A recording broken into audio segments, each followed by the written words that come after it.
Hello and welcome to this month's edition of the VCL Vintners podcast. We're super excited to be joined by John Campbell, who's the production director and master blender at Laphroaig Distillery in the Lowlands. John, welcome to the podcast. Hi, Alwynne. Thanks, and it's great to be here, and it'd be good to get a catch up and talk whiskey. Absolutely. So obviously I've known you for a number of years, and especially when you were at Laphroaig Distillery before. For those listeners who maybe haven't come across you, haven't had a chance to meet you before, do you want to give a little bit of a intro and background into who you are and what you do?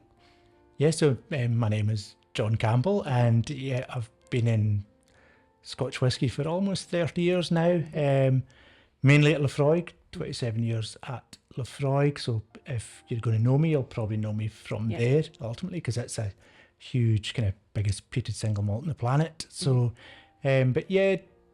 basically started off putting the numbers at the barrels at Laphroaig, and then basically worked my way up and got to be distillery manager, longest ever distillery manager so far at Laphroaig, and then changed to Lochlea just 2.5 years ago, and so moving from a big peated Islay whiskey to a lowland whiskey that nobody knew about, so just a different challenge there. So but it's I guess it's just whiskey. It's whiskey all the way through for me. So all the way through. Fantastic. Yeah. So you've obviously moved over to Lochlea Distillery, which is a super exciting new distillery on the block. Scotland's obviously been getting a few new players in the single malt space and the whiskey industry, which it's a really exciting time in the industry right now.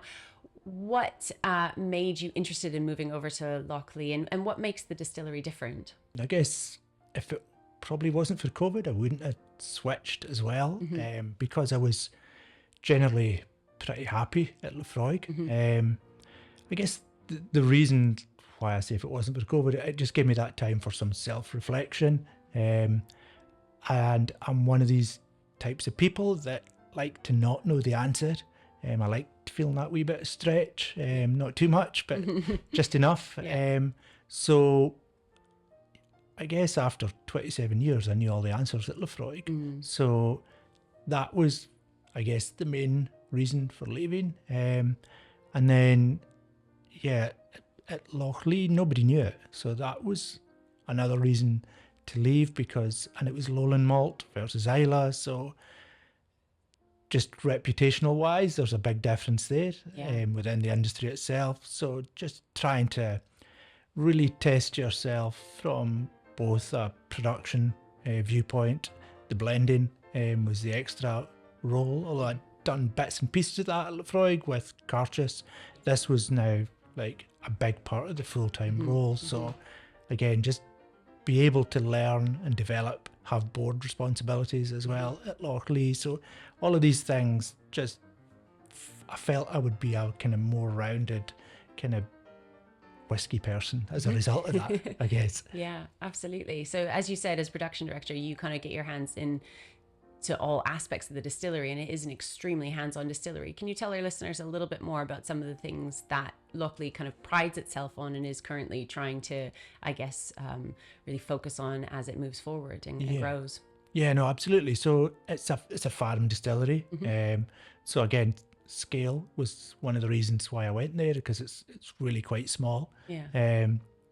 We grow all the barley on the farm. It's stored on the farm. We don't have a floor maltings as yet, but that's hopefully coming in the not too distant future. We'll then process the malt, put it through, we'll get it into casks. We'll store all the casks on site. We'll do all the blending on site. We'll do all the reduction down for bottling on site. We don't bottle on site, so we'll ship it away to be bottled, and then we'll bring it back, and every bottle gets distributed from site as well. So there are only really 3 processes we need to get the site fully self-sufficient, and that's ultimately the long-term goal. So we do need a floor maltings, we do need a bottling line, and we do need basically it's a bioreactor to take away the pot ale and digest that, because we actually do that just now. We send it away to a bioreactor, and we bring it back and then spread it on the land. So, really? So it's literally fed back into the land? Yes, because it's one of the things probably I've learned quite a lot about, as well as barley growing over the last couple of years. So yeah, we need to make sure we're giving the soil all the nutrients that it needs, and funnily enough, the copper and the kind of just basically the ways to digest it helps kind of feed the soil in the winter. Incredible. So you say back to being a farm distillery, which would have been fairly traditional in Scotland historically. Yeah, no, they would all started off as farm distilleries back in the day, and through the different swathes, I guess, of revolutions in Scotch whisky industry. So probably the first one was around kind of late 1700s, early 1800s, and then another one kind of late 1800s into the 1900s, and then I guess the last kind of 15 years or so, there's been another one. So yeah, these kind of things we almost go back to the way we were, and because, for example, Laphroaig's over 200 years old as well, but it would have been a farm distillery on Islay at one point. Yeah. Exactly. Not the rest now, but like, and none of these, like Balvenie as well. It's like, they're all huge brands now all around the world. Yeah. So yeah, they just have to scale up and grow as the business grows. So, but Lochlea's still kind of keeping really small right now. So yeah, 600 tonnes of barley is not a lot. It'll produce roughly about 180,000 litres of alcohol a year. Wow. So yeah, tiny. So what is that in comparison? I think you gave me a statistic earlier. We were chatting about the comparatively to Laphroaig. To Laphroaig, that's 2.5 weeks production. 2.5 weeks production. Yeah. Wow.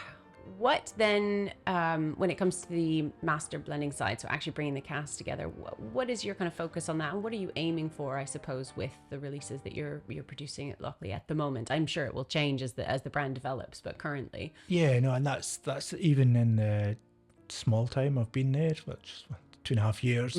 The liquid has developed a lot as well in the maturation warehouses, so it will keep evolving and changing. But yeah, we don't have a reputation. We don't have 200 years of history behind us like all these other great brands as well. So we feel that it's really important that you hit the ground with the best liquid you can at that age. So hand selection of casks is something we do, and really pay a lot of attention to that and try and find the ones that are the best. We do a lot of blending practice as well. So like once we think we've got a recipe, we keep pushing and pushing and pushing, because we are trying to build a reputation just now, basically. We don't have that 200 years of history behind us. So like our job is to make sure that the next Lochlea is the best Lochlea, and that'll keep developing and basically until we start to get age statements and it can be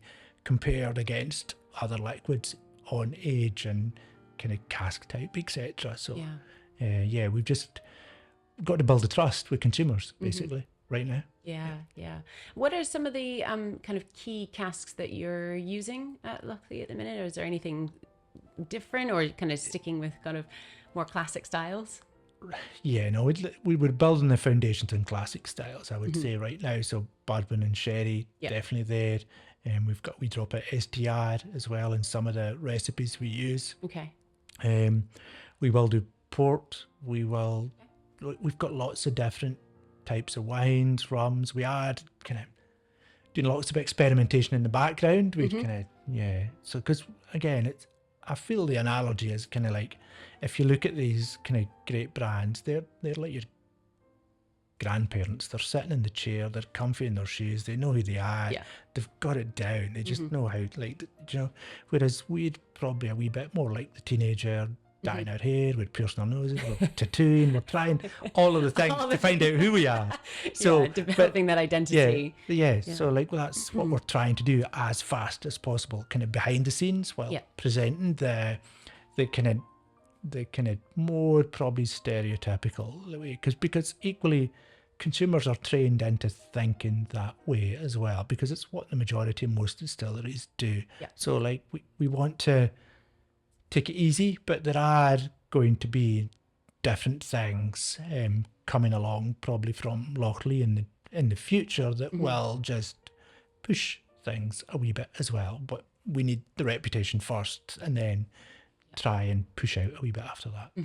And how long, when you talk about the future, how long are you in terms of forward planning and everything Yeah. like that. How long are you kind of looking at the moment? It's generally over a 25-year cycle you're Wow, planning. 25-year. Okay. Yep. So like we are planning for a 25-year-old right now. The first one will be available in 2044.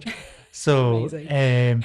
but like, so you are going, like, we have a non-age statement, which is generally 3.5 to 4.5 years old. Yeah. So you're planning from that length of cycle Yeah. for our barley, it's called. And then cask strengths, you're planning for like an 8-year-old and a 12-year-old. We don't know what it'll be. It'll probably be a bourbon or a sherry, just so that we can get people comparing, contrasting. Nice. But so age statements, we're planning for an 18-year-old. So like we are planning all these different cycles within the kind of maturation laydown now as well. Yeah. And do those, when you're storing those casks at the distillery, do they get stored in different ways depending on the age you're planning for them? Yes. So like we are planning 25 years in advance. They have their own cycle. We are like our barley is a 3.5 to 4.5 year cycle. Okay. So we're planning age statements. Generally, like the strategy right now is if it's under 12 years old, it will be stored in a racked or a dunnage stove, which dunnage is a traditional kind of wooden rails type stoves. Yeah. If it's over 12, there'll be a palletized element in it. It won't be 100% palletized because like the sherry casks, the butts, they'll be stored in dunnage just as a matter of probably safety more than anything else. So you don't want half a ton coming down on you from 30 feet. So yeah, we'll do it that way. But there's 3 types. We'll use palletized for generally older whiskies and efficiency and cost efficiencies, I guess, because we're a small business and we have to really keep our eyes on the finance. But we do have racked and dunnage, quite a lot of dunnage as well. So yeah, 12 years and younger, probably getting basically. And why are we doing that? Just because the heads play an important role in cask maturation. So when it's younger than 12, we want to give it the best possible opportunity to mature the best. So having more access to the surface area on that cask. Yes. To actually, right. Okay. Yeah. Makes sense. Makes Yep. sense. And you obviously, the distillery is not open to the public. You almost make it a little bit secretive as to where you are. Is that something for down the line, or do you think it will always stay a bit more of a, I guess, closed, not closed off, but Yeah, no, I know what you mean. And Yeah. no, because it's something we do talk about a lot. Yeah. Tours will come. Yeah. Tours will come. They probably will be limited in access just because it's a farm. Yeah. It's a small site. Actual working farm. We don't have the best car park in the world as well. Now, that can all be overcome. Yeah. We can do that because equally we realise that we want to be able to show people all these things as well. So and I think it's really important that people can see scale as well, because we can sit here and talk about scale difference, but until you actually see it, up close and personal, it's as you say, 100. What is 180,000 liters versus 6 million? Like how does that look? But it is, it's a huge difference in terms of the actual setup and the hands-on approach as well to the whiskey making process. We want to be able to show that. Yeah. If you look out the windows, you can see the barley grown in the field. So That's like incredible. it's basically 230 acres all the way down the valley. So like it's all there. It should all be pretty straightforward. It's just probably going to take us a few years to get there. Tours might start happening next year or the year after. We're hopeful of a kind of 5 years. So there you go. Put Lochlea's neck in the line there. A 5-year timescale to get a fully sustainable kind of site that you can visit. Yeah. Fantastic. So as you say, lots in the pipeline. It's still a young distillery. It opened in 2017. And then basically didn't start laying down until 2018. So wow. Okay. August the 29th, 2018 was the first filling. So still they took a while to get production kind of up and running and tuned in. Yeah, amazing. And speaking of, timelines and anniversaries, you're reaching your nearly 30-year milestone. Congratulations in the whiskey industry.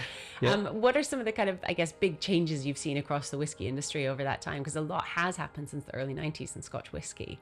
But for you, what are some of the things, would you say, that have stood out, I suppose? I think, like, I remember being told when in probably like 95, 96, because Laphroaig always did sell single malt from the early 1900s. It was kind of probably one of the first brands to do so. And we were always pushing at Laphroaig. We need to sell more. We need to sell more single malt, because we were all really proud of that. And that was probably in the Floor Maltons at this point at Laphroaig. And I remember the managing director telling us, no, it's a blending company. Single malts don't matter. Single malts don't matter. They don't really matter that much. You can get them, but like... Who's going to drink them? It's a blending company. So that's, like, if you think about that now, that's definitely an aspect that's changed. And I think even within distilleries now, you can get 4 or 5 different types of single malt coming out of the same distillery. And then even they'll have at least probably 5 brands. Even if they only have one type of spirit, they'll have 4 or 5 whiskies. So like that has changed. Like, for the consumer, it's changed so much. The variability and variety that you can get within single malts and even blends. Blended malts. Blended malts. There's so much like different kind of grain whiskies now available to the public. So I think that for the consumer, it's probably never been a better time as well. And then, just as I was saying there earlier, like the size and scale of some of these distilleries, and like what the new distilleries will always bring. And generally new distilleries innovate by pulling back historical kind of processes. Aspects, So like even at Lochlea, we're hoping to go back to the way every distillery would have started off, as a kind of single site, sustainable site, kind of doing everything on site. So there's lots of reasons for doing that from a consumer point of view, because it's sustainable. It gives traceability, I think, is another thing that people want in their brands nowadays too. And environmentally, it just hits all the targets as well. So so I think from that point of view, that's changed a lot over the last kind of 30 years. The consumer's changed. As a result of things like this, they're much more educated now as well. So I think the consumer is probably pushing the changes that are required now within the industry as well. But as you say, it makes for a very dynamic and exciting time within Scotch whisky. I mean, we're obviously filming this just outside of Glasgow, and I've been into a couple of the great bars in Glasgow, whiskey specialists, and I find myself going into them and just going, I'll have that one, because even as someone who knows a fair amount about whiskey, it's just the choice is exceptional nowadays. So how does that figure for you as a newer distillery and as a new brand, is being able to communicate to the consumer? Is it about hitting those key points of this is how we do it differently, or what are some of those aspects that you hope to allow yourself to stand out? I think that's part of it. We want to feel like we are trying to separate, and like if we get all these things done, like we plan to get done, we'll be the first and only distillery in the Scotch whisky industry that does basically grain to glass. So or 100%. 100%. Yes. Sorry. Some absolutely. distilleries do a small amount just now. Absolutely. But like equally, I think the other side of that is like, you could go into the pot still now and you could ask them, like, what have you tasted like that is just knocked your socks off in the last month, or give me something that's different. And these people are so talented, and they'll be able to, like, what do you normally drink? They'll ask you a couple of questions and they'll hit the spot with a whiskey they put in front of you. So I think even that aspect as well, from a consumer's point of view, that these places are just invaluable to brands like Lochlea as well. To having that. To all brands actually. Just, for them to be able to put the right whiskey in front of the right for the person is just amazing. And in terms of where you're distributed, are you mostly focused right now on kind of the UK, or is there any other places? UK, like we're in 25 countries now already. So, wow. Okay. And moving along, hoping to get 26 and 27 this year too. So and then potentially a duty-free presence as well. So just trying to get, even in maybe we're not in every country, that just trying to get the presence so that people, because we do have starting to get fans all over the world. So we want them to be able to get access, because that's the thing. you need you need people to be able to access your whiskey. And generally we try and build relationships with specialist retailers as well. So you won't find Lochlea in a Tesco's or any other good supermarket that you shop in. Volume-wise, it just wouldn't. It just doesn't suit the brand either. Yeah, it's not exactly. how we do things right now. It doesn't mean to say in 25 years it won't be, but like just right now it doesn't fit kind of what we do, and we wouldn't have enough stock. Yeah, exactly. Yeah. And for you, as you said, you've seen a lot of changes over the last 30 years. Right now, what would you say is the most exciting thing in Scotch whisky? I think it's the fact that from consumer to producer, it's never been this close.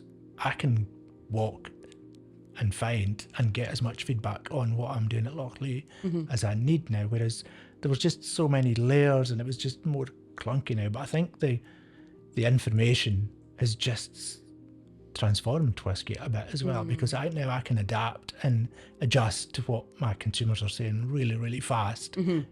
Certainly over because you wouldn't have listened to consumers in the 90s. In the night, no, they didn't matter. Yeah. Well, they did, but you didn't realise how much they mattered, and they didn't have the same voice because they didn't understand. Yeah. So you just fed them stuff, and it was fed. They believed you 100%. Whereas now it's more challenge and that. I feel that's positive.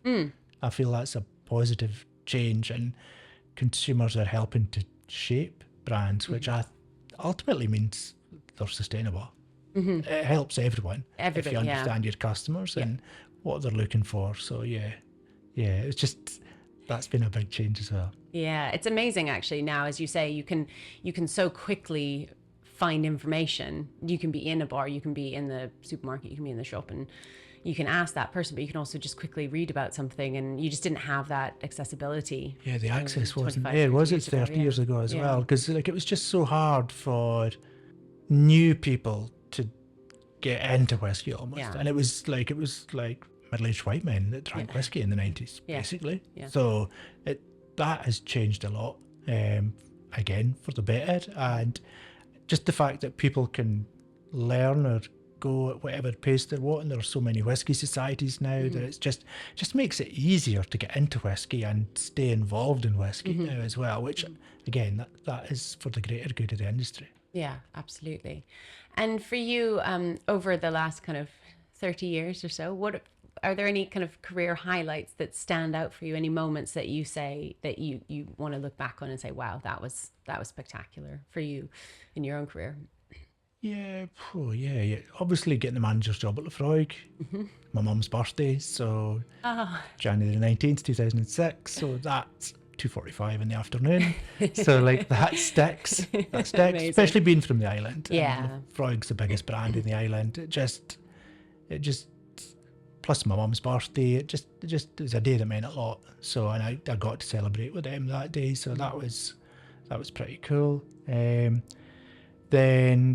I guess more kind of on a different scale, like representing the Scotch Whisky Association at their 100th anniversary in George Washington's distillery in Mount Vernon, making a single malt over there. That was a pretty cool thing to do, I guess, and that's changed things quite a lot in my head as well, just about how you do things and what they were doing back in the US in the 1700s as well. So that was definitely a career highlight as well. Carchis for Laphroaig, that was a family project as well. It was my granny that came up with the name for that brand, and really, like that. So that's something I'll always remember. And it's still going even though I've left. So that's a nice kind of legacy. I feel for, and like when I buy my Carchis every year, it's my gran I think about, and just that moment. So that was a nice kind of personal moment there as well. And just like being able to put the first whiskey out at Lochlea, panicking about it and just wondering what was going on, and because I understood, when I started at Lochlea, I basically sat down like this and I interviewed everyone one-to-one, what is Lochlea, how is it, and if it was a person, how would it behave, and just trying to really get under the skin so I could make the whiskey that they were all looking for. So, and And then when it's released and people have been liking it, it's just like, okay, right, that's good.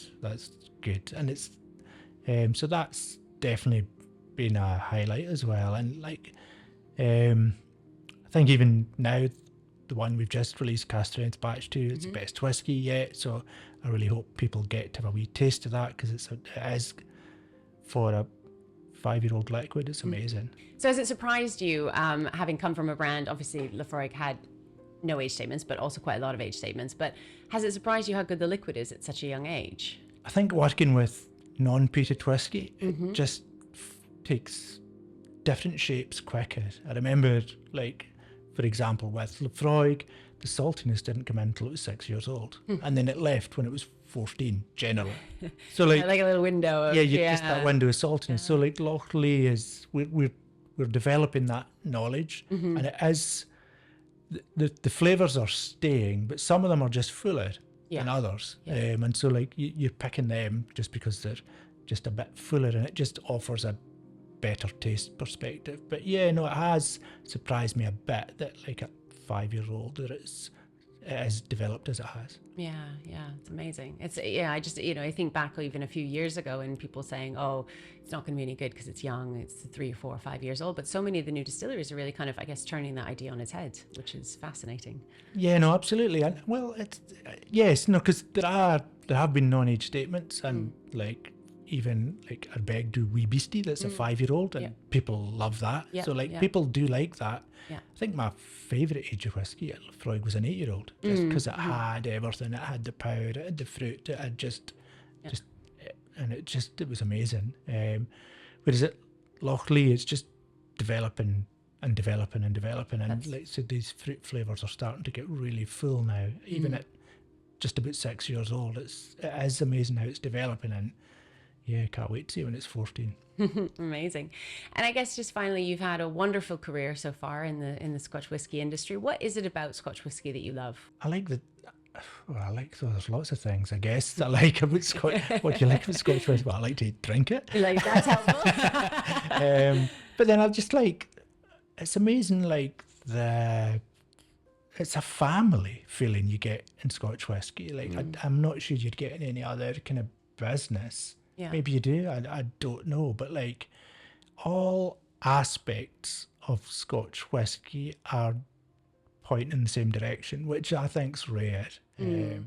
So like from podcasts to the brands, there's this feeling of like, while you're working within it and you're working kind of for yourself, you still get this kind of greater good feeling, and not trampling on the toes, and making sure that everyone's coming along and everyone's part of it. So like I like that feeling. I think that's my favourite, apart from drinking whiskey, I think that's my favourite feeling about being in Scotch whisky. And like you build lifelong kind of relationships. I haven't seen you for a few years, and we just picked up where we left off. It just feels like that, and I think whiskey feels like that to me as well. So you just pick up and you move on, and like our lives have changed since we last met, but equally, like, it's just easy. It's just really easy. You've got that connection there. And I agree, the camaraderie across the industry is fantastic. And you go to a whiskey show, you go even popping your head into a distillery or whatnot, if you've met before, even if you haven't, you build those relationships, and people are always so willing to have a conversation and a chat. Yeah, no, that's true. And like, more relationships to come as well, and to build and to keep kind of moving forward. Yeah, amazing. Well, John, thank you so much. It's been a real pleasure catching up and chatting with you through all of the new exciting developments you've got at Lochlea, and I have absolutely no doubt we've got some very exciting new releases that will be coming out in the future. So congratulations on moving over there and getting to develop this exciting new brand. And yeah, we look forward to seeing what comes of it. No, thanks, Alwynne, and great to catch up again. Cheers. Cheers.